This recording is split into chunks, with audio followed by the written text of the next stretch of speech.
नमस्कार किसान भाई और बहनों, कृषि ज्ञान में आप सभी का बहुत बहुत स्वागत है। आज हम उत्तर प्रदेश के लखीमपुर खीरी ज़िले के बसलीपुर गांव में आए हुए हैं। यहाँ एक प्रोग्रेसिव किसान हैं मनप्रीत सिंह जी, उन्हीं के फार्म पे आए हुए हैं। ये पिछले कई सालों से गेहूं, धान और गन्ने समेत कई अन्य फसलों की सफलतापूर्वक खेती करते हैं और इससे शानदार मुनाफा भी कमाते हैं। तो मनप्रीत जी, आपका बहुत बहुत स्वागत है। मैं चाहूँगा कि सबसे पहले अपना परिचय दें। जी, मेरा नाम मनप्रीत सिंह है और मेरा गांव बसलीपुर है, तहसील गोला और डिस्ट्रिक्ट लखीमपुर खीरी, यूपी में रहते हैं। आप पिछले कितने सालों से खेती कर रहे हैं और करा रहे हैं? जी, मैं पहले जैसे पढ़ाई करते थे तो पापा लोग देखते थे, तो हम 2016-17 से मतलब ज़्यादा देखना स्टार्ट किए हैं। उसके बाद हम ही देख रहे हैं मतलब ज़्यादा। अच्छा, अभी आपके पास ज़मीन का कुल रकबा कितना है? जी, मेरे पास 30 एकड़ है।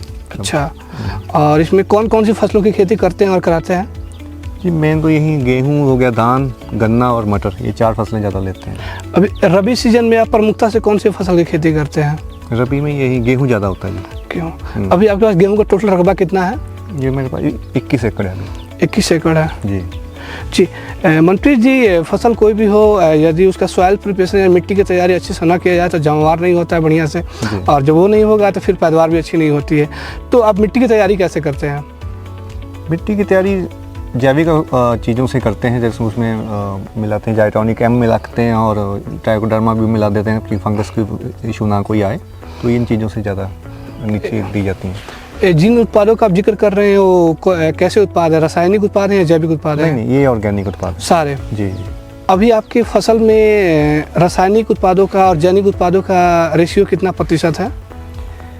जी, शुरुआत में तो हम सब जैविक ही देते हैं, जैसे ये एम दे दिया और नीचे ट्राइकोडर्मा दे दिया, और ऊपर जो नॉर्मली जो फर्टिलाइजर वगैरह देते हैं वो देते हैं। जैसे वही 60-40 लमसम रेशो में है। तो 60 क्या है, जैविक है? भी रासायनिक है। रासायनिक है और 40 जो है हमारा जैविक है। अभी आपने जो फसल लगा रखी है, गेहूं की कौन सी किस्म है? ये DBW 371। अच्छा, कितने दिनों पहले लगाई थी आपने? ये 10 नवंबर की सोइंग है इसकी। और अगले कितने दिनों में तैयार हो जाएगी ये फसल? ये 5 महीने लेती है ज़्यादा से ज़्यादा, 150 दिनों में तैयार हो जाती है। जी। मनप्रीत जी, आप लगभग आपको 1 दशक होने वाले हैं खेती से जुड़े हुए। तो जब आप पहले रासायनिक तरीके से खेती करते थे तो प्रति एकड़ लागत कितनी आती थी और उपज कितना प्राप्त कर लेते थे आप?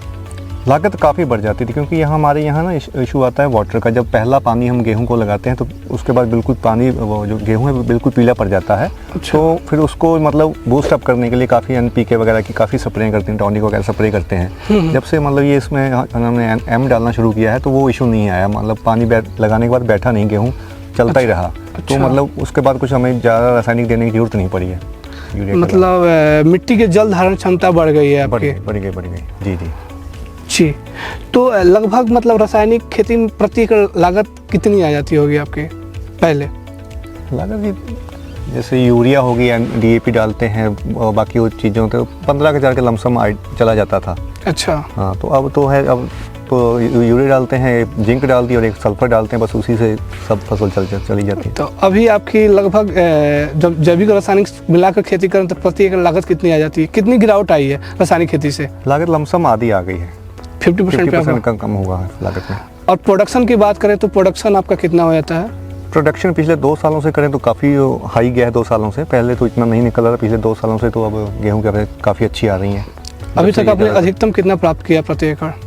पिछले साल हमने 827 वैरायटी में 27 कुंटल निकल गया था हमारा। 826 वैरायटी जो है अच्छा पंजाब की, तो उसमें 27 कुंटल निकल गया था गेहूँ। जब आप रासायनिक तरीके से खेती करते थे तब कितनी पैदावार हो जाती थी आपकी? तब यही 18-20 मैक्सिमम जाता था। जो 20 का था वो बैरियर था, समझो, जो 20 पार कर गया वो बहुत अच्छा माना जाता था। अच्छा। लेकिन अब जो है 2 सालों से काफ़ी बढ़िया हुआ है। अभी आपकी जो ये फसल लगी है, आपको क्या उम्मीद है कि इस बार प्रति एकड़ कितनी पैदावार हो सकती है? अगर भगवान ने साथ दिया तो उम्मीद है कि 25 प्लस तो जाएगी। जी। तो आप रासायनिक उत्पादों से जैविक उत्पादों की ओर आगे बढ़ रहे हैं जी, तो और जायडेक्स कंपनी के कई सारे उत्पादों का इस्तेमाल करते हैं, तो इन उत्पादों को लेकर जो कृषि के दर्शक हैं उनको आप क्या बताना चाहेंगे? हम तो यही सलाह देंगे कि जैविक जो प्रोडक्ट्स हैं बहुत अच्छे हैं, सॉइल की हेल्थ के लिए बहुत अच्छे हैं, क्योंकि हम ज़्यादा से ज़्यादा जैसे रासायनिक यूज़ कर रहे हैं तो मिट्टी बहुत सख्त होती जा रही है। जी। तो मतलब पानी लगाने का तो और टाइट हो जाती है, तो उसमें जो है टिलरिंग बहुत कम होती है।